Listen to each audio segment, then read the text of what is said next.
Beshem Hashem Naaseh Venasliach Erev Tov en ce mardi, 9 du mois de novembre, et nous sommes déjà le Yud, le 10 du mois de Kislev Lechaim Tovim ou Shalom.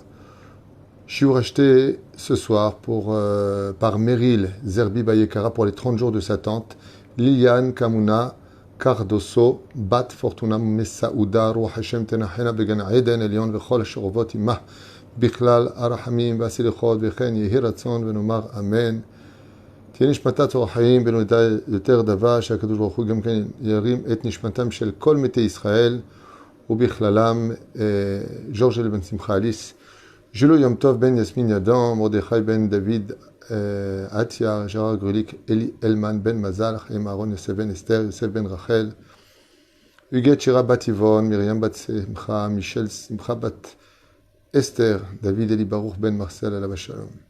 Sarah Batechnina Dada Messaouda, Bat Esther, Sasson Bat Esther, Levi Ambran ben Yaakov, Artin Rosine Saada, Vechen Gilbert et Victor, Haïm ben Lala, et aussi Leinu Nishmat, Shela Isha Kshera, Yael Gisèle, Bat Sarah Roach Hashem, Tenachena Began Eden, Elion Vechol Asharvot Imah, Bichlal Arachamim, Vasilichot, Vechen Yehi Ratzon, Venomar Amen.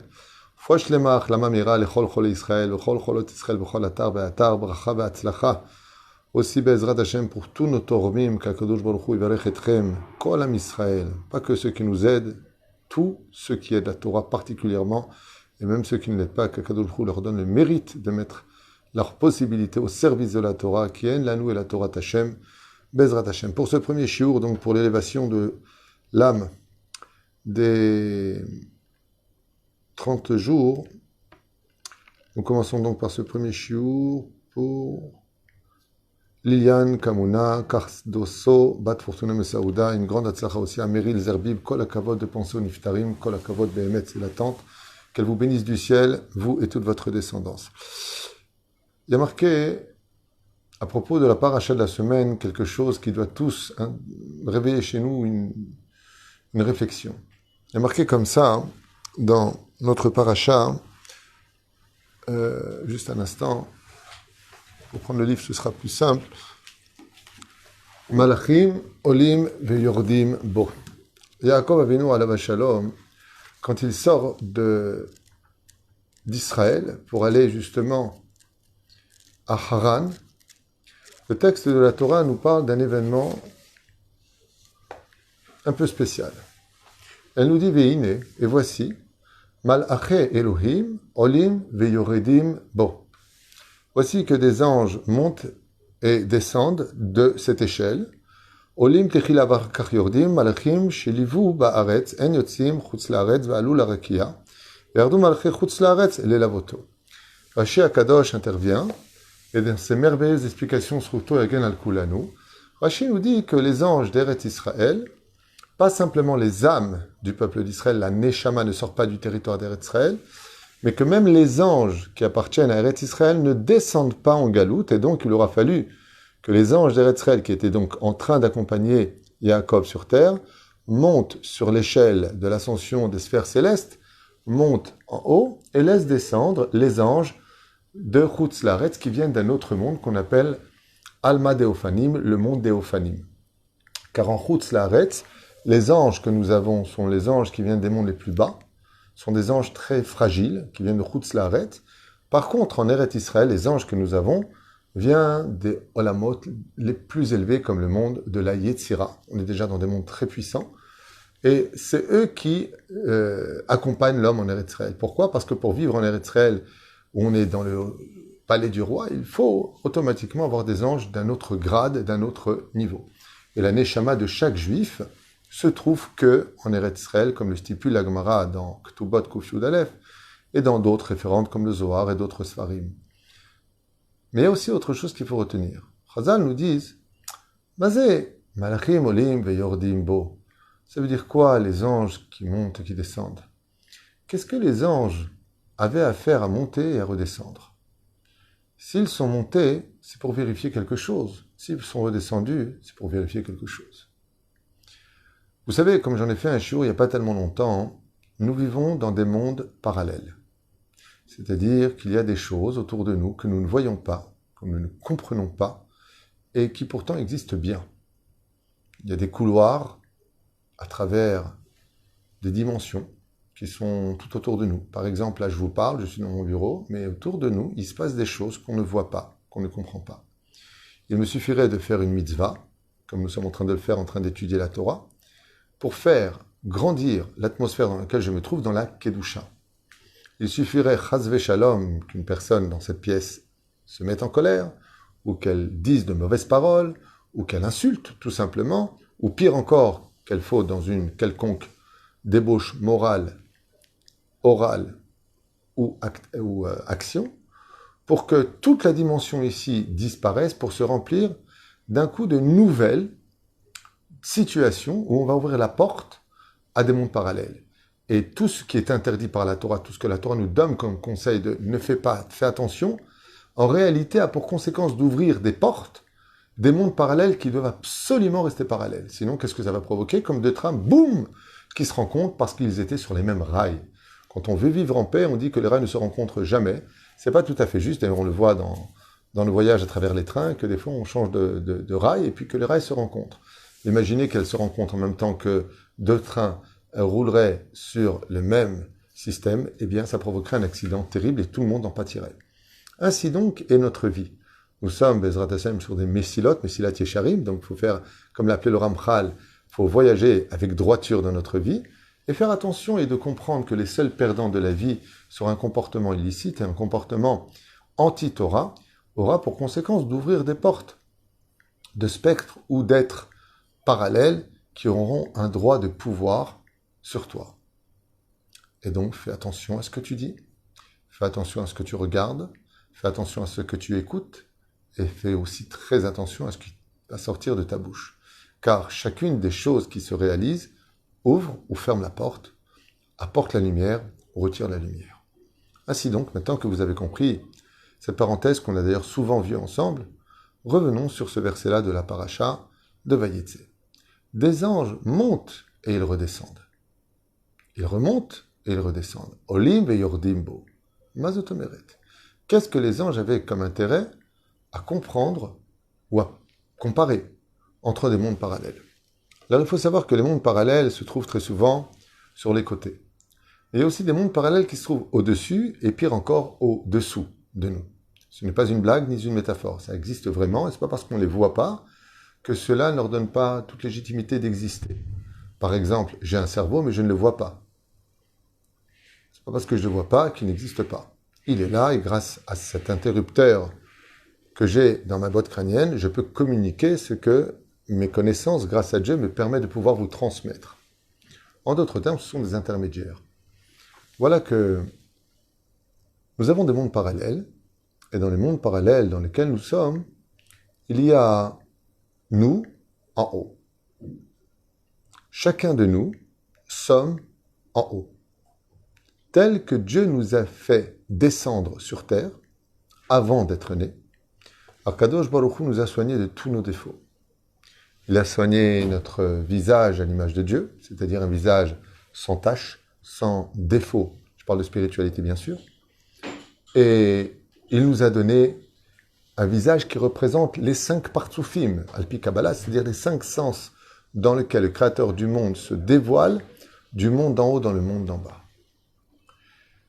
Comme vous le savez, notre corps est composé de toutes les mitzvot de la Torah. Nous avons 248 membres, 365 tendons dans le corps humain, vous pouvez demander à vos médecins, qui correspondent aux 248 mitzvot positives et 365 mitzvot négatives de la Torah.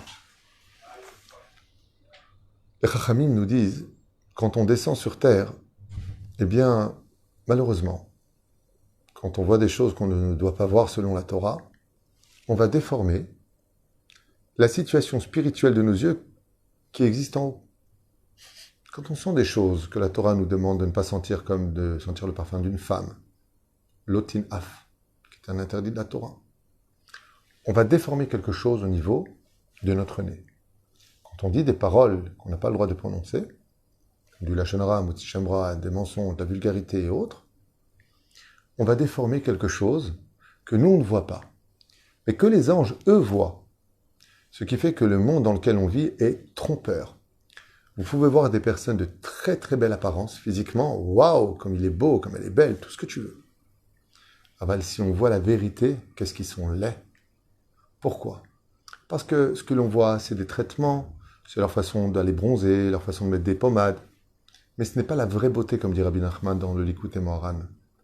Cette beauté-là, elle est parfum d'un homme. C'est moins interdit, aval, ça dépendra de la kavana. La Torah nous interdit, l'otin af, l'homme vis-à-vis de la femme.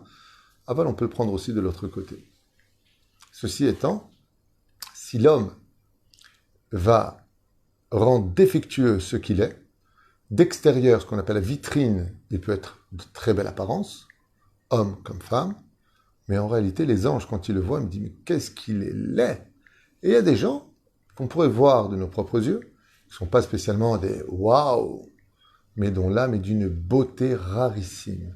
C'est-à-dire que si on pouvait sortir du corps et les voir, comme ça se passe vis-à-vis d'une personne qui décède, quand son âme sort de cet habit qu'on appelle le corps humain, elle regarde sa famille et là, d'un coup, elle est choquée.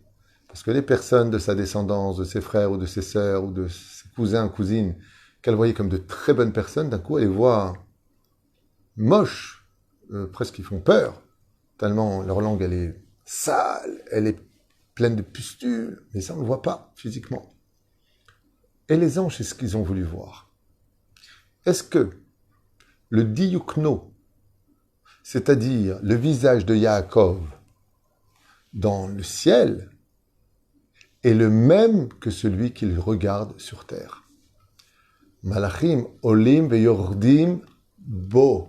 Chazal disent bo, qui c'est monte et descend bo? On pense que c'est l'échelle. Non, ça revient sur Yaakov Avinu. L'échelle dont on parle, du rêve de Yaakov, c'est lui l'échelle. Les anges ne peuvent s'élever que par rapport à tes mitzvot que tu fais, par rapport à ce que tu as travaillé dans tes midot. Et quand les anges sont montés et qu'ils ont vu que c'était Yaakov Avinu le même, qu'il n'avait aucun défaut sur terre, il n'a jamais fauté de toute sa vie, waouh! Pourquoi les musulmans veulent les femmes juives? Je suis en conversion. C'est une question un peu hors sujet, mais je vais y répondre, puisque vous posez la question pour la parenthèse. Parce que quand un musulman prend une femme juive, les enfants sont juifs, lui les rend musulmans, et comme ils ont une âme extrêmement élevée, ça deviendra des musulmans extrêmement puissants. C'est ce qu'ils font sur la bande de Gaza, puisqu'une émission avait été faite avec preuve à l'appui que la majeure partie des enfants qui sont envoyés pour jeter des pierres sur nos soldats israéliens et faire des pièges sont les enfants de femmes prises juives, pour que les Arabes connaissent le secret d'une âme juive et donc les utilisent. C'est ce qu'a voulu faire Pharaon, c'est un midrash très ancien qui explique que si Pharaon a voulu tuer les hommes, c'est pas simplement parce qu'il avait vu que le Messie viendrait des hommes, mais parce qu'il a dit en me débarrassant des hommes, je garde les femmes et je crée un peuple d'idolâtres, juifs, puissants et au service du mal. Je referme cette parenthèse. Mais la reine, il n'y a pas plus grave d'ailleurs que l'assimilation. Tout est grave, mais l'assimilation, c'est le summum, c'est la fin des haricots, comme disait l'autre. La reine, olim veyordim bo veine Hashem nitzav alav. Et qu'est-ce qu'il voit? Dieu se place au-dessus de lui. Yaakov Avinu alav shalom, diyukno, son visage sur terre, c'était le même que celui que Dieu avait dessiné en haut, avec le potentiel et les couleurs. Je m'explique. Quand on veut dessiner un beau visage, par exemple sur une toile, qu'est-ce que je vais prendre? Eh bien, je vais prendre ce que j'ai. C'est-à-dire les couleurs que j'ai en ma possession, les pinceaux des meilleures qualités que j'ai en ma possession. Et avec cela, je vais commencer à dessiner le visage que je veux mener à sa perfection. Mais je ne pourrai pas mettre une couleur si je ne l'ai pas chez moi. La métaphore vient nous dire, dans le monde réel, qu'Akadosh Baruch Hu dessine le visage de chaque juif sur terre par rapport au potentiel qu'il va lui donner. Il ne peut pas lui demander des choses qu'il n'a pas. Mais par contre, tout le potentiel qu'il lui a donné, il le met sur son visage. Et donc, il faudra que cet homme qui est sur terre, pour comprendre s'il a réussi ou pas sa vie, quand il montera vers les sphères d'en haut, on lui mettra le masque juste devant lui. Si le masque rentre parfaitement, de façon imagée bien sûr, sur le visage qu'il a eu sur terre, c'est un homme qui a totalement réussi sa vie. Mais si cet homme-là n'a plus rien à voir avec le visage qu'il a en haut, qui était si parfait, avec le potentiel que Dieu lui a donné, il lui a donné la force de travailler sa colère, ses mensonges, son honnêteté, sa droiture, son étude de la Torah. Il lui a donné tout ça. Et lui, qu'est-ce qu'il a fait? Il en a perdu beaucoup de temps. Ce qui fait qu'il ne le voit pas. Mais là, il lui manque une joue, là, il lui manque un bout de cerveau, là, il a un œil fermé, là, il a un nez cassé, là, il n'a pas de dents. Quand on le compare à 120 ans, à ce qu'il est réellement là-haut, et qu'on montre ce qu'il en a fait, alors on lui dit qu'il kalta et ashura. Tu as déformé ton visage. Et les anges étaient ébahis, choqués, et qui sont des spectres spirituels, sans libre arbitre spécialement. Ils en ont un, mais c'est pas important. Il n'est pas exploité, ce libre arbitre. Olim ve yordim bo. Mais c'est beau. Yaakov Avinu, dans le ciel, c'est le même visage bidiouk que Yaakov Avinu dans son corps. Comment c'est possible? Comment c'est possible? Zayakor chez Yaakov Avinu. Les anges se dévoilent et l'accompagnent parce qu'ils ont compris que celui qui était en haut, c'est celui qui était en bas. Ainsi donc, vous avez tous compris, comme on l'a souvent enseigné avec l'aide d'Hachem, on ne te demandera pas pourquoi tu n'as pas été ton père, un grand rave. Pourquoi tu n'as pas été Rabbi Akiva? Pourquoi tu n'as pas été Rabbi Shimon Bar Yochai? Parce que son visage, c'est pas celui qui te ressemble. Ce n'est pas celui qui te ressemble. On ne te demande pas de ressembler à qui que ce soit. On ne te demande pas de jouer les acteurs. La seule question qu'on te demandera, c'est est-ce que tu as été toi-même toute ta vie? Est-ce que Yaakov a été capable d'être lui-même?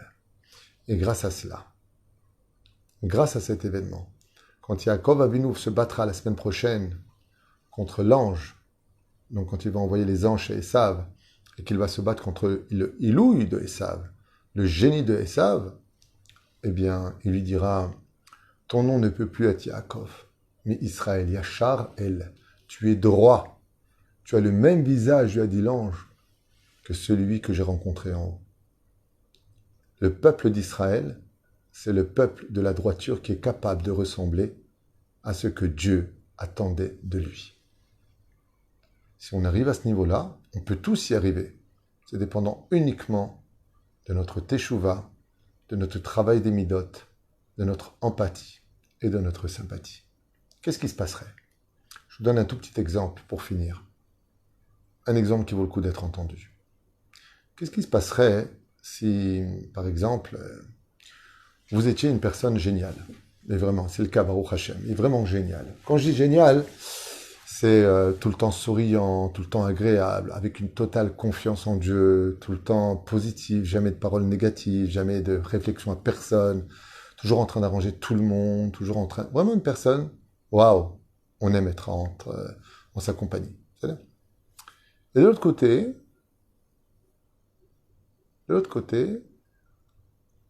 je vous aime une personne grincheuse, antipathique, pleine de critiques, jamais content de rien, toujours en train de se plaindre, rien n'est jamais bien, c'est toujours la faute des autres, c'est toujours pourri, toujours à critiquer, toujours à juger.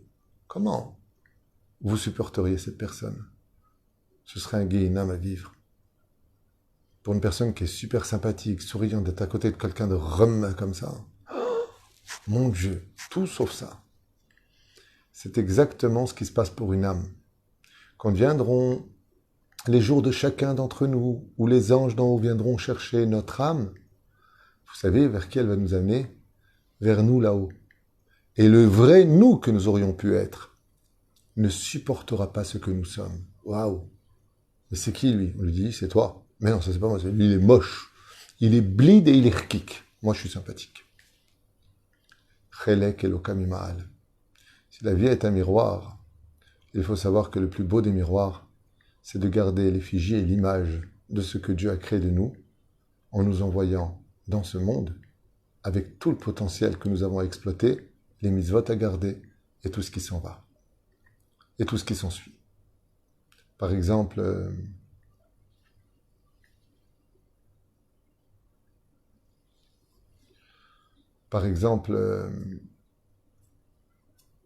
la femme dans le ciel, par exemple, qui est mariée, on la voit avec le kisouille. Juste un petit exemple. On la voit avec une jupe tsanoua. On la voit avec le sourire. On la voit épanouie. On la voit confiante. L'homme dans le monde d'en haut, on le voit avec sa kippa, on le voit avec ses tzitzit, on le voit étudier la Torah, on le voit être patient, on le voit monter le moral des autres. On le voit avec un beau potentiel. Vous imaginez un petit peu la femme qui monte avec les cheveux au vent, sans juger, sans juger. Je parle que de Torah. La femme a le Torah de se couvrir la tête quand elle est mariée. Maintenant, chacun fait ce qu'il veut. On n'est pas là pour dire tu dois faire, tu dois pas faire. Je suis pas là pour influencer. Je suis là pour parler de Torah netto. Ce que je vous dis, vous pourrez le lire dans les livres, ok? Maintenant, la femme monte en haut, les cheveux complètement comme ça, les décolletés complètement comme ça, les jupes courtes, la totale, ok? Et le mec, pareil, il vient, ces fameux jeans que je comprends pas pourquoi les gens les achètent complètement troués avec des grands trous qui veulent absolument rien dire d'une mocheté absolue. Moi, je travaillais dans la mode quand j'étais jeune, mais là, vraiment, la mode, c'est devenu Edom. C'est les mêmes lettres, mais juste à l'envers. On a retourné la mode dans un monde complètement de folie, mais enfin bon, c'est comme ça. Et donc là-bas, on le voit habillé, wow, et là, on le voit habillé à la mode de 2021. Vous savez ? Les anges, ils disent, c'est qui lui? Lui, c'est lui. Non, il se ressemble pas. Mais quand il se ressemble, alors les anges disent, Olim, Veordim, beau. C'est peut-être un jeu de mots en français, beau, comme il est beau.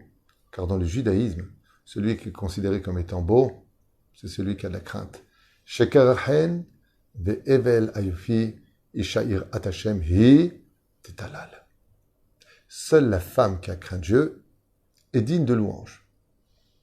Donc si Shekarachen ve'evel ayufi, Shekarachen, mensonge et la grâce, vanité et la beauté, seule la femme qui craint Dieu est digne de louange, ça veut dire qu'il n'y a pas de mitzvah d'être beau. Alors pourquoi la Torah nous dit qu'elles étaient toutes belles? Sarah, Rivka, Rachel, Léa, toutes étaient belles. Abigail et bien d'autres. Pourquoi la Torah nous dit elles étaient si belles? La Torah veut nous dire qu'elles avaient la beauté de l'âme des mondes les plus élevés. Leur âme se voyait à travers leur visage. Même si elles avaient 80 ans comme Esther, Malka, étant donné qu'elle était parfaite à l'image de ce que Dieu a dessiné au niveau de son âme, Chut shel Chesed, elle était reliée par un fil de spiritualité de Chesed sur son visage, ce qui faisait d'elle la plus belle de toutes les femmes sur 127 pays, sur des millions et des millions de femmes qui se sont présentées devant Achashverosh. Il n'a vu qu'elle, car il n'y a pas plus beau au monde qu'un juif qui ressemble à l'image de ce que Dieu attendait de lui. D'où la Magen David, un point qui part du bas et qui ressemble à tout ce qu'il y a dans le monde d'en haut, et un point qui part du haut et qui est fier de toute cette largeur, toute cette largesse d'esprit que la personne a pu, Be'ezrat Hashem, accomplir en l'honneur d'Hashem. Baruch Adonai l'olam, amen, ve'amen. Et on a encore le temps, oui, pour un petit shiur, pour ceux qui sont intéressés. Toda Rabba d'avoir acheté des shiurim. Je rappelle pour ceux qui peuvent que demain, c'est le 10 du mois, on doit payer énormément d'avrechim. Nous avons encore remonté les loyers ici. Celui qui a le mérite, celui qui peut participer, celui qui veut acheter des teilim, que l'avrechim puisse faire, ça les aide aussi beaucoup. Le Perek Shira, les Bezrat Hashem qui feront pour vous 40 jours en priant pour vos demandes. Le Tikkun HaKlali, on essaie d'aider nos avrechim du mieux que l'on puisse. C'est pas facile pour personne en ce moment, mais si Dieu veut, tous ensemble, on y arrivera. Et pour le binyan, je vous tiendrai au courant au fur et à mesure. Tatzlichu vetarvichu, parce que bientôt la Géoula pour nous tous. À tout de suite, si Dieu veut. Partagez, je vous en prie, les shiurim. Ce que m'a demandé le technicien qui gère nos réseaux, de partager au maximum. Donc, si vous le ressentez, si vous pensez que ça peut aider d'autres personnes, ce que je pense moi personnellement, Tasuzot leman am Israël, ça s'appelle la Gdil Torah ou la Dira, et les Akot et Arabim. Il n'y a pas plus grand au monde que le Srout de faire connaître le nom d'Hachem. Torah de référence, une Torah d'amour, une Torah de tolérance, une Torah de vérité. Zaïkar.